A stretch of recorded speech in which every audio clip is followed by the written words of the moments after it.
ಖ್ಯಾತ ಗಾಯಕಿ ಅರ್ಚನಾ ಉಡುಪ ನೋವಿನ ಮಾತು. ನನ್ನ ಗಂಟು ಹೋಗಿಲ್ಲ, ಕ್ಯಾನ್ಸರ್ ಕೂಡ ಬಂದಿಲ್ಲ.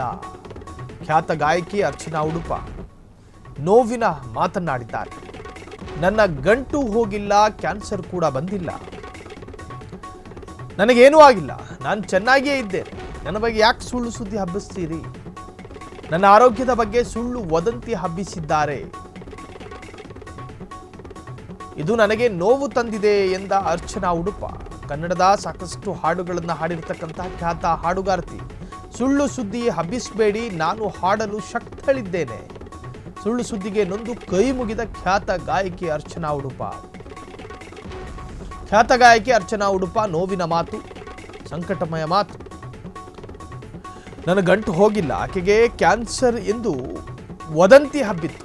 ಸಾಕಷ್ಟು ಆಕೆಯ ಫ್ಯಾನ್ಸ್ಗಳು ಕೂಡ ಗೊಂದಲಕ್ಕೀಡಾಗಿದ್ರು, ಆತಂಕಕ್ಕೂ ಕೂಡ ಒಳಗಾಗಿದ್ರು. ಅದಾದ ನಂತರ ಅರ್ಚನಾ ಉಡುಪಾಗಿ ಏನಾಯಿತು, ಆಕೆಗೆ ಯಾವ ಕ್ಯಾನ್ಸರು, ಯಾವ್ಯಾವ ಮಟ್ಟಕ್ಕೆ ಚರ್ಚೆ ಆಗಿತ್ತು ಅಂತ ಹೇಳಿದ್ರೆ, ಆಕೆಗೆ ಬ್ರೆಸ್ಟ್ ಕ್ಯಾನ್ಸರು, ಆಕೆಗೆ ಗಂಟ್ಲು ಕ್ಯಾನ್ಸರು, ಆಕೆಗೆ ಅದು ಹೇಳೋದಕ್ಕೆ ಸಾಧ್ಯ ಇಲ್ಲ. ನಾನಾ ತರಹದಲ್ಲಿಯೂ ಕೂಡ ಸೋಷಿಯಲ್ ಮೀಡಿಯಾದಲ್ಲಿ ಚರ್ಚೆಗಳಾದಂತಹ ಸಂದರ್ಭದಲ್ಲಿ ಆಕೆಗೂ ಕೂಡ ಮಾನಸಿಕವಾಗಿ ಅದು ಆಘಾತಕ್ಕೆ ಒಳಪಡಿಸಿದೆ. ಹಾಗಾಗಿ ಈಗ ಅವರು ನೇರವಾದಂತಹ ರಿಯಾಕ್ಷನ್ ಕೊಟ್ಟಿದ್ದಾರೆ.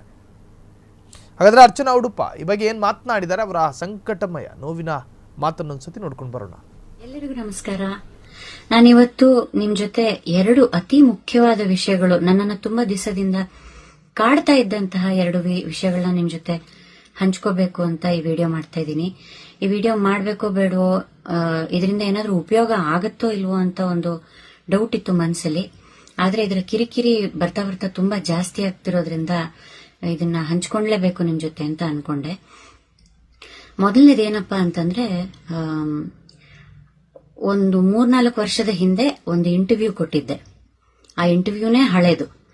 ಆ ಇಂಟರ್ವ್ಯೂಲಿ ನನಗೆ 20 ವರ್ಷಗಳ ಹಿಂದೆ ಸಣ್ಣದಾಗಿ ಗಂಟಲಿನ ಕಿರಿಕಿರಿ ಸಮಸ್ಯೆ ಉಂಟಾಗಿ ಕೆಲವು ತಿಂಗಳುಗಳ ಕಾಲ ನನಗೆ ಹಾಡೋದಕ್ಕೆ ಆಗ್ತಾ ಇರಲಿಲ್ಲ. ಆ ವಿಷಯನ ಹಂಚ್ಕೊಂಡಿದ್ದೆ. ಆಮೇಲೆ ಹಾಗೆ ಹೇಗೆ ಆ ತೊಂದರೆಯಿಂದ ನಾನು ಈಚೆ ಬಂದೆ, ಹೇಗೆ ಮತ್ತೆ ಹಾಡೋದಕ್ಕೆ ಪ್ರಾರಂಭ ಮಾಡಿದೆ ಅಂತ 4 ಜನಕ್ಕೆ ಉಪಯೋಗ ಆಗಲಿ ಅಂತ ಆ ವಿಷಯವನ್ನು ಹಂಚ್ಕೊಂಡಿದ್ದೆ. ಅವರು ಅದರ ಕ್ಲಿಪ್ ಅನ್ನ ಮಾತ್ರ ಹಾಕಿದ್ದಾರೆ ಪ್ರಮೋಷನ್ಗೆ ಅಂತ. ನೀವು ಪೂರ್ತಿ ಇಂಟರ್ವ್ಯೂನ ನೋಡ್ದೇನೆ ಬರೀ ಆ ಕ್ಲಿಪ್ಪಿಂಗ್ ಮಾತ್ರ ನೋಡ್ಕೊಂಡು ನಾನೀಗ ಹಾಡೋದಕ್ಕಾಗ್ತಿಲ್ಲ, ಹಾಡೋದ್ ನಿಲ್ಸ್ಬಿಟ್ಟಿದೀನಿ, ನನ್ನ ಗಂಟ್ಲು ಹೊಟ್ಟೋಗಿದೆ ಅಂತೆಲ್ಲ ತುಂಬಾ ಜನ ಹಬ್ಬಿಸ್ತಾ ಇದ್ದಾರೆ. ಇದು ತುಂಬಾ ಮನಸ್ಸಿಗೆ ನೋವು ಕೊಡ್ತಾ ಇದೆ. ಎಲ್ಲಿ ಹೋದ್ರೂ ನೀವೀಗ ಆರೋಗ್ಯವಾಗಿದ್ದೀರಾ, ಹಾಡ್ತಿದ್ದೀರಾ ಅಂತಾರೆ. ನಾನು ಮೊದಲಿಗಿಂತ ಹೆಚ್ಚು ಬ್ಯುಸಿಯಾಗಿದ್ದೀನಿ, ಮೊದಲಿಗಿಂತ ಹೆಚ್ಚು ಹಾಡ್ತಾ ಇದ್ದೀನಿ.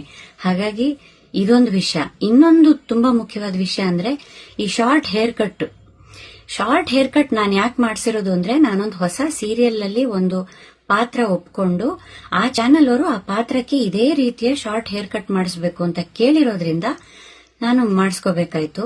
ಅದು ಬಿಟ್ಟು ನನಗೆ ಯಾವ ಆರೋಗ್ಯದ ಸಮಸ್ಯೆನೂ ಇಲ್ಲ. ಬಹಳಷ್ಟು ಜನ ಅವರವರೇ ಏನೇನೋ ಕಲ್ಪನೆ ಊಹಾಪೋಹಗಳನ್ನ ಮಾಡಿಕೊಂಡು ನನಗೆ ಕ್ಯಾನ್ಸರ್ ಬಂದಿದೆ ಅನ್ನೋ ಲೆವೆಲ್ಗೆ ಮಾತಾಡ್ಬಿಟ್ಟಿದ್ದಾರೆ, ಎಲ್ಲ ಕಡೆ ಹಬ್ಬಿಸ್ಬಿಟ್ಟಿದ್ದಾರೆ. ಇದರಿಂದ ನನಗಿಂತ ಹೆಚ್ಚಾಗಿ ನನ್ನ ತಂದೆ ತಾಯಿಗಳಿಗೆ, ನನ್ನ ಪರಿವಾರಕ್ಕೆ ತುಂಬಾ, ನನ್ನ ರಿಲೇಟಿವ್ಸ್ಗೆ, ಫ್ರೆಂಡ್ಸ್ಗೆಲ್ಲ ತುಂಬಾ ನೋವಾಗಿದೆ. ದಯವಿಟ್ಟು ಪೂರ್ತಿ ವಿಷಯವನ್ನ ತಿಳ್ಕೊಳ್ಳದೆ ಅರ್ಧಂಬರ್ಧ ಈ ಸೋಷಿಯಲ್ ಮೀಡಿಯಾದಲ್ಲಿ, ಪಾಡ್ಕಾಸ್ಟ್ಗಳಲ್ಲಿ, ಯೂಟ್ಯೂಬ್ ಅಲ್ಲಿ ಸಣ್ಣ ಸಣ್ಣ ವಿಡಿಯೋ ಕ್ಲಿಪ್ಗಳನ್ನ ನೋಡಿ ನೀವೇನೇನೋ ಊಹೆ ಮಾಡ್ಕೋಬೇಡಿ. ದಯವಿಟ್ಟು ಪೂರ್ತಿ ವಿಷಯವನ್ನ ತಿಳ್ಕೊಳ್ಳಿ. ಇದರಿಂದ ಯಾರೋ ಒಬ್ಬರ ವೃತ್ತಿ ಜೀವನಕ್ಕೆ ಅಥವಾ ಅವರ ಪರ್ಸನಲ್ ಜೀವನಕ್ಕೆ ತುಂಬಾ ದೊಡ್ಡ ಘಾಸಿ ಆಗೋದು ತಪ್ಪತ್ತೆ ನೀವು ಪೂರ್ತಿ ವಿಷಯ ತಿಳ್ಕೊಂಡ್ರೆ. ನಿಮ್ಮೆಲ್ಲರ ಆಶೀರ್ವಾದ ಸದಾ ನನ್ನ ಮೇಲಿರ್ಲಿ. ನೀವು ಯಾರ್ಯಾರಿಗೆ ಏನಾದ್ರೂ ನನಗೆ ಈ ತರ ತೊಂದರೆ ಇದೆ ಅಂತ ಹೇಳಿದ್ರು ಅವ್ರಿಗೆಲ್ಲ ಹೇಳ್ಬಿಡಿ, ಇದು ಸುಳ್ಳು, ನಾನು ಆರಾಮಾಗಿದ್ದೀನಿ, ದೇವ್ರ ದಯದಿಂದ ಗಟ್ಟಿಮುಟ್ಟಾಗಿ ಆರೋಗ್ಯವಾಗಿದ್ದೀನಿ. Thank you so much. ನಮಸ್ಕಾರ. ಎಲ್ಲರಿಗೂ ನಮಸ್ಕಾರ.